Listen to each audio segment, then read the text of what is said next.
जय Hind students, welcome back to Archana Sharma learning academy. आज हम यूनिट नंबर 1 के 5th टॉपिक की बात करेंगे जो है 7 C's ऑफ कम्युनिकेशन।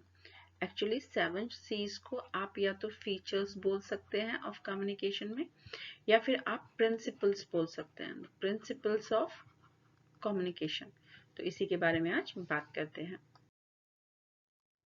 तो हम बात करेंगे 7 C's ऑफ कम्युनिकेशन की। आप वही रजिस्टर ले लीजिए और साथ में लीजिए पेन और नोट्स बनाने के लिए शुरू हो जाइए। कम्युनिकेशन को अगर हम बात करें तो ये एक सिंपल एक्ट है, यानी कि एक ऐसा प्रोसेस है जिसके अंदर हम ट्रांसफर करते हैं इंफॉर्मेशन का एक प्लेस से दूसरे प्लेस पर, या एक पर्सन से दूसरे पर्सन पर, या फिर एक ग्रुप से दूसरे ग्रुप के पास। कम्युनिकेशन में हमेशा एक सेंडर का होना जरूरी है। जब तक सेंडर नहीं होगा, भेजने वाला नहीं होगा, तो मैसेज जाएगा कैसे। सेकेंडली इसमें मैसेज का होना जरूरी है, और तीसरा रिसिपेंट, यानी 3 चीजों का होना बहुत ज्यादा जरूरी है। इसके बाद एक ट्रांसफर चैनल का होना जरूरी है जिसके माध्यम से हम अपनी बात दूसरे लोगों तक पहुंचा सकते हैं। याद रखिए, इन सभी के साथ साथ एक कॉमन मीडियम का होना जरूरी है, यानी वो लैंग्वेज जो मैं भी जानती हूँ और सामने वाला भी जानता है। तो दोनों का, यानी सेंडर और रिसीवर का सेम लैंग्वेज का जानना या सेम मीडियम का जानना बहुत ज्यादा जरूरी है। और कम्युनिकेशन इफेक्टिव कब होता है? जब फीडबैक सही मिलता है। तो ये सारे इंपॉर्टेंट चीजें हैं किसके लिए? कम्युनिकेशन के लिए। तो इनका आपको ध्यान रखना पड़ेगा। अब क्योंकि कम्युनिकेशन एक डायनामिक प्रोसेस है, तो इसके कुछ कैरेक्टरिस्टिक्स भी हैं। इन्हीं कैरेक्टरिस्टिक्स के रूप में हम क्या पढ़ेंगे? 7 C's ऑफ कम्युनिकेशन पढ़ेंगे। तो ये कौन कौन से C's हैं? ये क्वालिटीज हैं एक्चुअली कम्युनिकेशन की, कैरेक्टरिस्टिक्स हैं। Completeness, conciseness, clarity, correctness, courtesy, concreteness and consideration. तो ये सारी जो चीजें हैं, जब तक कम्युनिकेशन में नहीं होंगी, it can not be effective. चलिए इन सभी के बारे में हम आगे की वीडियो में पढ़ते हैं। सबसे पहला आता है कंप्लीटनेस। कंप्लीटनेस का मीनिंग क्या हुआ?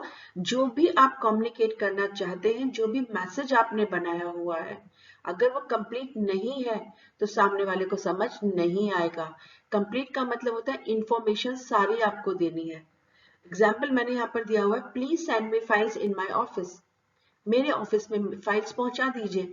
बिल्कुल सही है, पहुंचा दी जाएंगी, लेकिन कब, कितने बजे, कौन सी फाइल्स पहुंचानी है। तो अगर इसे कंप्लीट बनाना है आपको, तो आप लिख सकते हैं, please send me file number 36 NP to 42 NP in my office by 12 o'clock। देखिए यहाँ मैसेज बिल्कुल कंप्लीट हो गया, क्योंकि फाइल का नंबर भी लिखा हुआ है और यहाँ पर क्या हुआ है, आपको टाइम भी बताया हुआ है कि 12 बजे तक मेरे ऑफिस में फाइल्स पहुंच जानी चाहिए। तो जो भी आप कम्युनिकेट करते हैं, it should be complete. Now the second feature is conciseness. Conciseness को कहते हैं टू द पॉइंट, यानी कि छोटा। आप कंप्लीट तो करिए अपने मैसेज को, लेकिन ऐसा ना हो कि आप बहुत ज्यादा शब्दों का प्रयोग कर दें। तो शब्दों का कम से कम प्रयोग हो और आपकी बात कंप्लीट हो, इस बात का आपको कम्युनिकेशन में ध्यान रखना पड़ता है। इसे ब्रीविटी भी कहा जाता है। एग्जाम्पल मैंने आपको यहाँ पर 2 दिए हैं। In first example we are writing, I know you are busy but I would like to inform you that this meeting is very important, so please you are requested to attend the meeting। देखिए यहाँ पर please भी लगा दिया और requested भी लगा दिया, unnecessary words का यूज है। Board of directors will also be there, will be discuss about the new plans and execution process। अब एग्जीक्यूशन प्रोसेस के लिए उन्होंने कोई मीटिंग बुलाई है, तो उसमें आने के लिए बोला है। अब देखिए कितना बड़ा मैसेज लिखा है। इससे अच्छा था वो क्या लिख सकते थे, please spare 1 hour for the meeting with boards of directors regarding new plant execution at 4 p.m. in the section hall। Your presence is inevitable। यानी कि आपको वहां पर आना है और आपके प्रेजेंस जो है बहुत ज्यादा जरूरी है। तो इस तरीके से आप देखिए किस तरीके से इतना बड़ा जो हमने यहाँ पर लिखा मैसेज, उसकी जगह पर हम एक छोटा मैसेज लिख सकते हैं, जबकि बातें सारी कंप्लीट कर दी गई हैं। Now the third C for communication is clarity। जब तक चीजें क्लियर नहीं होंगी, वो समझ में नहीं आएंगी। तो हम जो भी मैसेज लिख रहे हैं वो बिल्कुल क्लियर लिखें। ऐसा ना हो कि बहुत सारी चीजें एक ही मैसेज में डाल दें, या एक ही लाइन में बहुत कुछ लिखने के चक्कर में, ब्रेविटी लाने के चक्कर में टू द पॉइंट ना लिखकर हम क्या करें, चीजों को क्लमजी बना दें और वो समझ में ना आए। तो चीजें कंप्लीट भी हों, कम से कम शब्दों में लिखी भी गई हूँ, लेकिन उसका मैसेज हमें बिल्कुल क्लियर होना चाहिए। मैंने यहाँ पर 2 एग्जाम्पल्स लिए हैं।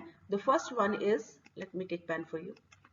If you feel comfortable, kindly visit the store in the evening at any time to prepare a checklist and comprehensive reports to submit to the head office for the evaluation of the performance of the employees। तो इन्होंने बहुत सारी बातें एक ही sentence के अंदर कह दी हैं, जो काफी बड़ा हो गया और चीजें क्लियर नहीं हुई हैं। अब देखिए इसको लिखने का तरीका। You are required to visit the office between 3 p.m. to 6 p.m. today and prepare a checklist for the upcoming month, that is February 2020। यहाँ पर क्लियर हो गया कि इस सेंटेंस का मीनिंग है कि आपको अपकमिंग मंथ के लिए एक चेकलिस्ट प्रिपेयर करनी है आज शाम को 6 बजे तक। You are to prepare a comprehensive report also to submit to the head office for the evaluation of the performance of the employee। अब ये जो दो काम थे बिल्कुल दोनों अलग अलग लिख दिए गए हैं। एक तो चेकलिस्ट प्रिपेयर करनी है आपको, दूसरा एक कॉम्प्रिहेंसिव रिपोर्ट भी आपको प्रिपेयर करनी पड़ेगी, जो कहाँ भेजनी है, हेड ऑफिस भेजनी है। तो चीजें क्लियर होनी चाहिए जब भी आप कम्युनिकेशन कर रहे हैं। Next, correctness. ये बहुत इंपॉर्टेंट है, it is a technical point. Correctness actually दो तरह से मेजर की जाती है। Number 1, language. आपकी लैंग्वेज, आपकी स्पेलिंग, ग्रामेटिकल मिस्टेक्स, ये सब नहीं होनी चाहिए और इसको बिल्कुल करेक्ट आपको लिखना होगा as per the requirement of the language rules. Second, कोई भी टेक्निकल अगर आप टर्म लिख रहे हैं तो वहां भी करेक्टनेस आनी चाहिए। अगर नहीं आएगी तो दिक्कत हो जाएगी कम्युनिकेशन में। तो टेक्निकल पार्ट भी करेक्ट होना चाहिए, यानी कि जो फिगर आप लिख रहे हैं, जो सोर्स आप लिख रहे हैं, उसकी स्पेलिंग, लैंग्वेज में कोई कमी नहीं होनी चाहिए। Then it is called the correctness of the communication.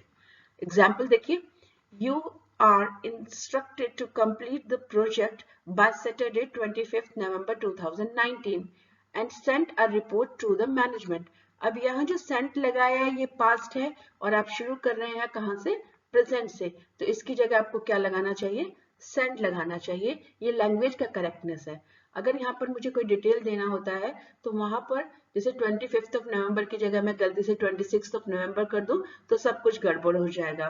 तो figures and language both should be correct for communication। The next one is courtesy।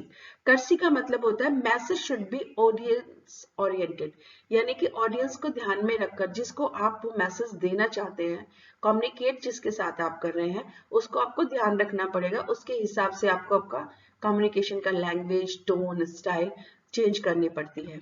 It should be constructed by keeping feeling and view point of the receiver, यानी जब भी आप इस message को construct करेंगे please आपको ध्यान रखना पड़ेगा कि हमारा रिसीवर कौन है। Example, this is the third reminder for remaining payment, either pay the payment by the end of this month or you will be responsible for the adverse consequences। अब किसी ने आपका पेमेंट नहीं दिया है तो ये लैंग्वेज क्या हो गई, थ्रेटनिंग लैंग्वेज हो जाती है। इस तरह की लैंग्वेज हम जर्नल कम्युनिकेशन में नहीं करनी चाहिए हमें, ना हम करते हैं। तो इसकी जगह हम कौन सी लैंग्वेज यूज कर सकते हैं, नीचे मैंने एग्जाम्पल दिया हुआ है आपको।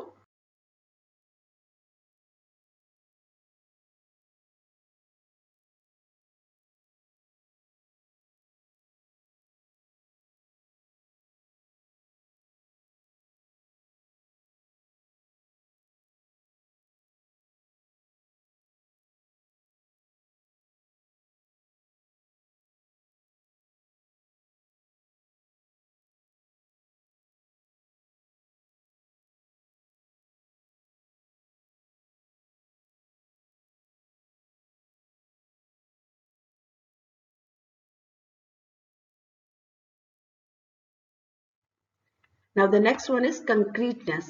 concreteness और coherence का मीनिंग ये होता है कि आप चीजों को सही प्लेस पर लगाएं। जैसे कि एक एग्जाम्पल यहाँ पर लेते हैं कि बहुत सारी ईंटें पड़ी हुई हैं, अगर आप ईंटों को एक के ऊपर एक रख देंगे तो एक स्ट्रक्चर तो बन जाएगा, लेकिन कहीं भी हल्की सी कहीं झोंक आ जाती है तो स्ट्रक्चर गिर जाता है।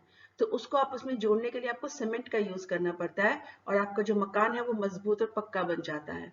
और ऐसा नहीं है कि दरवाजे की जगह आप खिड़की लगा दें और खिड़की की जगह के आप वेंटिलेटर लगा दें, और जहां पर आपको आंगन चाहिए वहां पर आप टॉयलेट्स बना दें, जहां टॉयलेट्स का आने चाहिए वहां पर आप किचन बना दें। ऐसा नहीं है। जब आप कोई एक मकान बनाते हैं तो उसका लेआउट बड़ी खूबसूरती से करते हैं।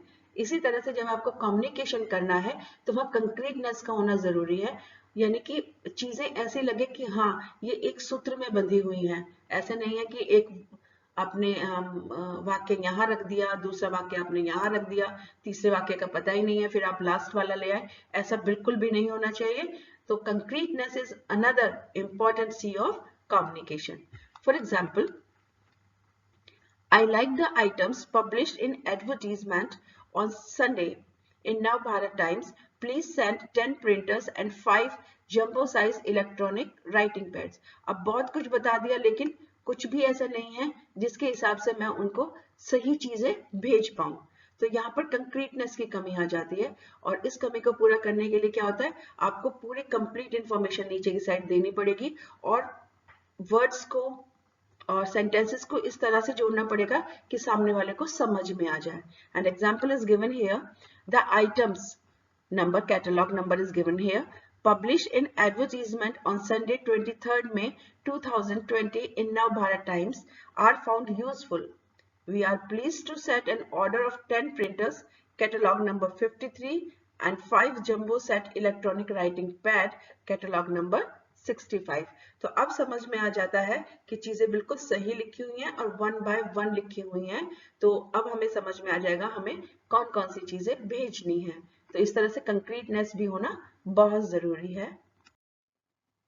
Now the last and 7th C's of communication is consideration.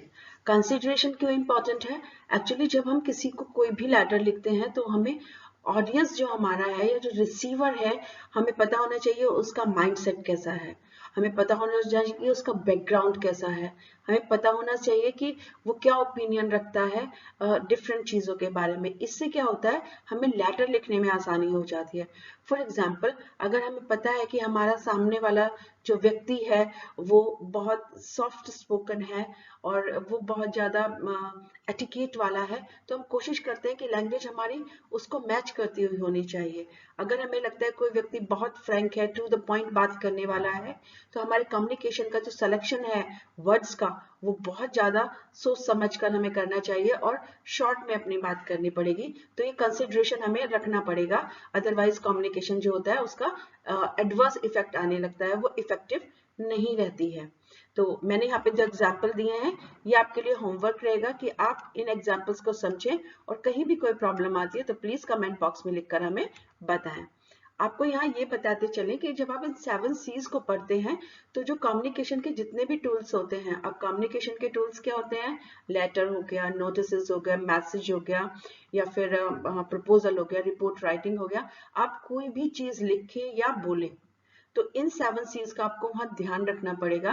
तो जब भी आप लेटर लिखते हैं तो याद रखिएगा ये 7 C's आपको वहां पर आपके लेटर में होने चाहिए, और ये क्वालिटीज आपके लेटर में होनी चाहिए जो कम्युनिकेशन की हमने क्वालिटीज बताई हैं। आप कम्युनिकेशन ओरल करें या रिटन करें कोई फर्क नहीं पड़ता, लेकिन इन 7 C's का आपके कम्युनिकेशन में होना जरूरी हो जाता है, टूल्स में होना जरूरी हो जाता है। ये बात आपको ध्यान रखनी चाहिए। एग्जामिनेशन में प्रिपरेशन के लिए आपको कोई भी क्वेश्चन अगर तैयार करना है तो आप 2 पेन का सही इस्तेमाल करना सीख लीजिए, ब्लैक और ब्लू। इसके साथ साथ आप ध्यान रखें आप कोई भी बारीक पेन ना लें, जैसे अब मैं लिख रही हूँ तो ये बारीक पेन है, इस तरह का पेन ना लें। आप कोशिश करें कि आप थोड़ा सा मोटे वाला पेन लें ताकि आपकी राइटिंग समझ में आए और जल्दी आप लिख सकें उससे, ताकि ये चीज़ें अपरेंट हो और आपको मार्क्स दिलाने में मदद करें।